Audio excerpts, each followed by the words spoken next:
नमस्कार प्यारे विद्यार्थियों, एक और बार आप सभी का स्वागत करता हूं दिव्यांशु स्टडी पॉइंट के मेरे यूट्यूब चैनल पर। तो आज की जो ये क्लास होने वाली है, वो क्लास होने वाली है हमारी जो पहली पार्ट 1 देखा था, जिसमें हमने कक्षा 11 के जो चैप्टर नंबर पॉलिटिकल साइंस का चैप्टर नंबर 1 है, संविधान क्यों और कैसे, उसमें जो है हमने उसके टॉप 30 क्वेश्चन देख लिए थे। तो आज की इस वीडियो में हम देखने वाले हैं इस क्लास में टॉप 30 क्वेश्चन दोबारा से। जो 60 क्वेश्चन में से 30 क्वेश्चन हमने पहले देख लिए थे, और अब 30 प्रश्नों के बारे में हम आज की इस वीडियो के बारे में डिस्कस करने वाले हैं। तो चलिए स्टार्ट करते हैं बिना किसी देरी के। तो सबसे पहला जो प्रश्न हमारे यहाँ पर आता है, 31 वाला प्रश्न, वो आता है कि संविधान की प्रस्तावना क्या दर्शाती है।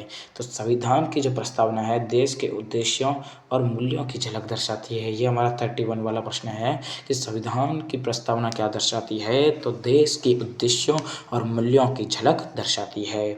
फिर हमारा जो है 32वां यानी 32 वाला क्वेश्चन कह रहा है कि प्रस्तावना में लोकतंत्रात्मक गणराज्य का क्या अर्थ है। जो हमारे भारत की उद्देशिका है या प्रस्तावना है, उसमें जो है हमारे लोकतंत्रात्मक गणराज्य का क्या अर्थ है। तो उसमें जनता द्वारा चुनी गई सरकार और राष्ट्राध्यक्ष।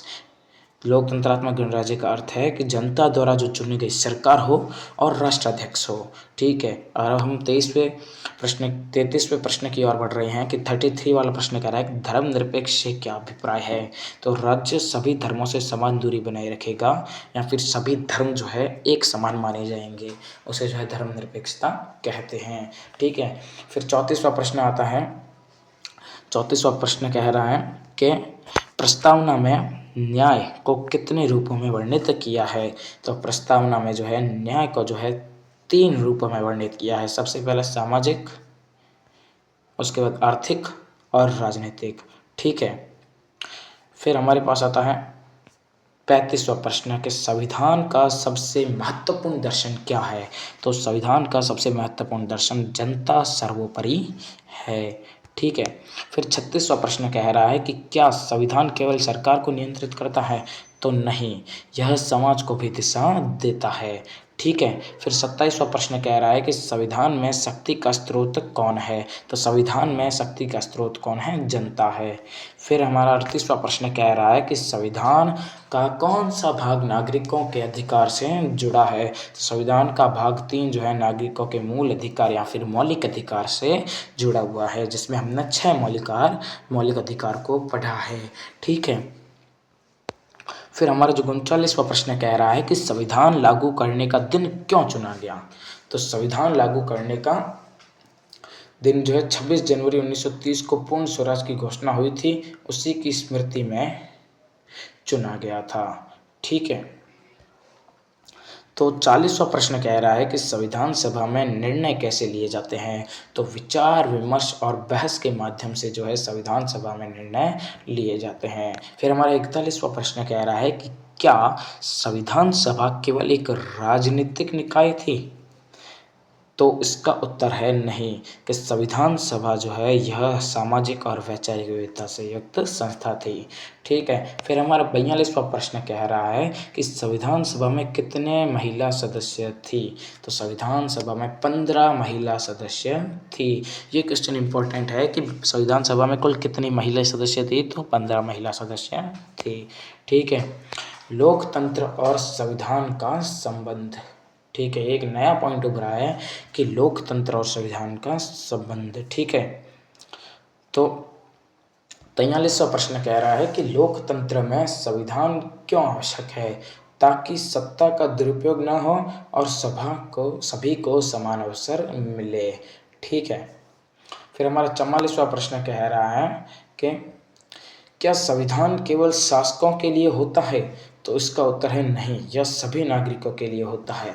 इस प्रश्न का भाव है कि संविधान जो है क्या वो केवल शासक लोग ही जो है इसका यूज़ कर सकते हैं। तो नहीं, आप जो है मतलब यदि आपकी उम्र 25 वर्ष से ज़्यादा है तो आप जो है नेता बन सकते हो, आप प्राइम मिनिस्टर भी बन सकते हो, यदि आपकी उम्र 25 वर्ष से ज़्यादा है तो।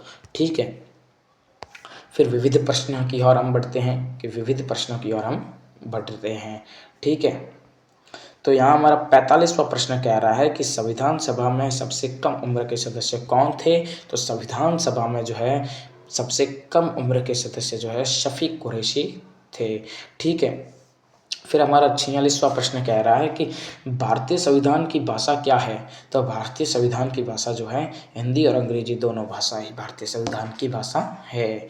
फिर हमारा 47वां प्रश्न कह रहा है कि क्या भारतीय संविधान लचीला है? तो इसका उत्तर है कि यह जो है हमारा जो भारतीय संविधान है वो लचीला भी है और कठोर भी है। दोनों ही जो हमारे भारतीय संविधान की विशेषताएँ हैं। ठीक है।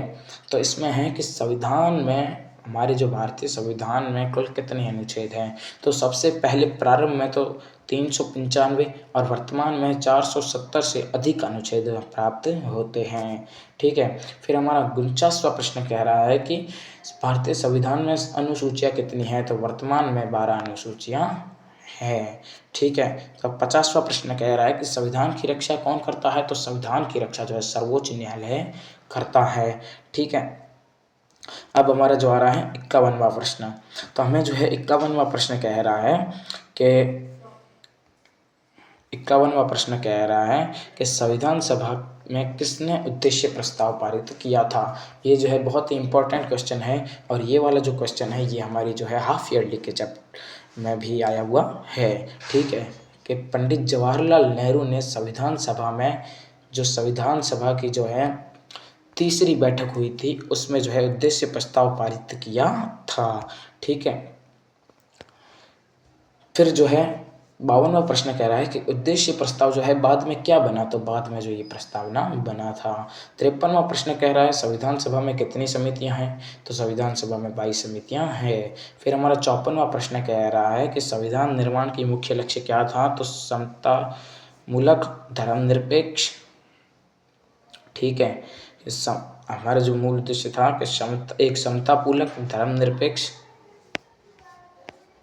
माफ़ी चाहता हूँ, हमारा जो है संविधान का मुख्य लक्ष्य था कि एक समतापूर्वक धर्मनिरपेक्ष और लोकतांत्रिक राष्ट्र की स्थापना करना मुख्य लक्ष्य संविधान निर्माण का था। ठीक है। 55वां प्रश्न कह रहा है कि संविधान सभा की पहली बैठक कहाँ हुई थी? तो संविधान सभा की पहली बैठक जो है दिल्ली में संविधान भवन वर्तमान संसद भवन में हुई थी। ठीक है।